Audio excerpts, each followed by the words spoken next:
मंडळी, कशा आहात तुम्ही? बरे आहात ना? मी आज करडीची भाजी बनवणार आहे. करडीच्या भाजीला लागणारं साहित्य मी तुम्हाला दाखवते. करडी मी निवडून धुवून घेतलेली आहे. हिरवी मिरचीचा ठेचा घेतलेला आहे, थोडं मीठ घेतलेलं आहे, जिरं घेतलेलं आहे आणि एक कांदा चिरून घेतलेला आहे. आपण अशी भाजी चिरून घ्यायची आहे, बारीक चिरून घ्यायची. कढईमध्ये पाणी तापा ठेवले, पाणी गरम झालेले, त्याच्यामध्ये ही भाजी आपण थोडी शिजायला टाकतो. भाजी चांगल्या प्रकारे शिजत आली आहे. आता ती आपण पाणी काढून पिळून घेणार आहोत. मी ही भाजी गाळून घेते आणि नंतर आपण पिळून घेणार आहोत. तापली, त्याच्यामध्ये आपण 2 पळी तेल टाकतोय, कांदा टाकतोय आपण तळत जायला. तसेच मी जिरं टाकते थोडं. पहिल्यांदा जिरं टाकायला पाहिजे होतं, पण तेल तापलं होतं त्यामुळे मी पहिला कांदा टाकलाय.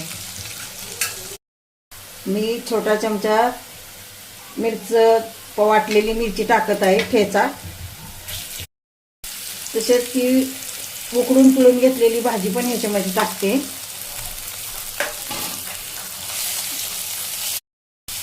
थोडंसं मीठ,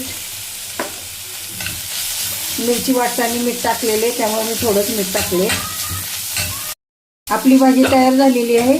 आता मी डिशमध्ये सर्व करते. ही भाजी खायला चांगली लागते आणि ती शिजून थोडीच होते. माझ्या व्हिडिओला लाईक करा, सबस्क्राईब करा, शेअर करा.